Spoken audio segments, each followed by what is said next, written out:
when you've chosen to go live somewhere else, you're now going to encounter other people who've also chosen to go, but they didn't choose to live next to you and you didn't choose to live next to them. And so now you go, I hate my neighbor. I wish they would move. I hate my neighbor. I need to move. I hate this neighborhood. I need to get out. I hate this neighborhood. I wish they would change it. But you exist in a state of constantly wishing for the thing or the people around you to change because you believe it's possible. Right. But there's very few people who have that same expression about like where they're from. Oh, that's such a great insight. Do you understand? Home is home. You just go like, hey man, this is what it is. So you go, where you from? I'm from a little town in the middle of wherever. Yeah.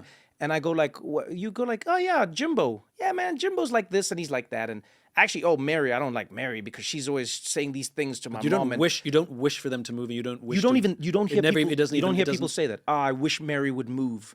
Move where?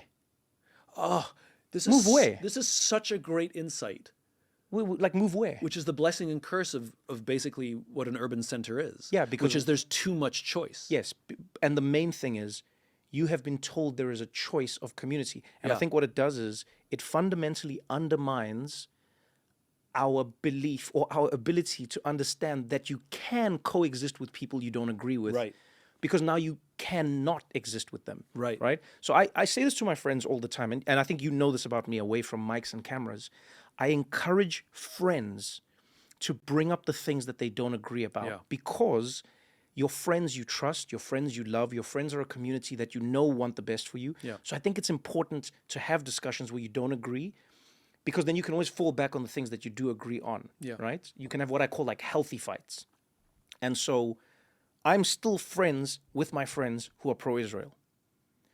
Some people don't like that about me. They go like, well, how could you? Then I go like, yes, but also how could I not? Then I'm also friends with my friends who are pro-Palestine. And then my pro-Israel friends are like, how could you? Then I go like, I understand why you say that, but I go, how could I not? Because I fundamentally believe, genuinely, whether it's at the level of leadership or whether it's at the level of you in your life, if you cannot find a way to exist despite the things you're disagreeing on, and because there'll be many of them, and some are like the most extreme and then some aren't. So please don't get me wrong. I'm not talking about kumbaya. I'm just saying there are many things where you sort of have to accept. And so when I was growing up in South Africa and we were living at my grandmother's house in Soweto, black people couldn't leave Soweto. It wasn't like a thing. This is the Southwestern Township. This is where you've been put by the apartheid government. You cannot leave it.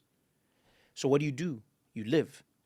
You know your neighbor always plays music loud on a Saturday morning when they're cleaning their stoop. Oh man, you just know this.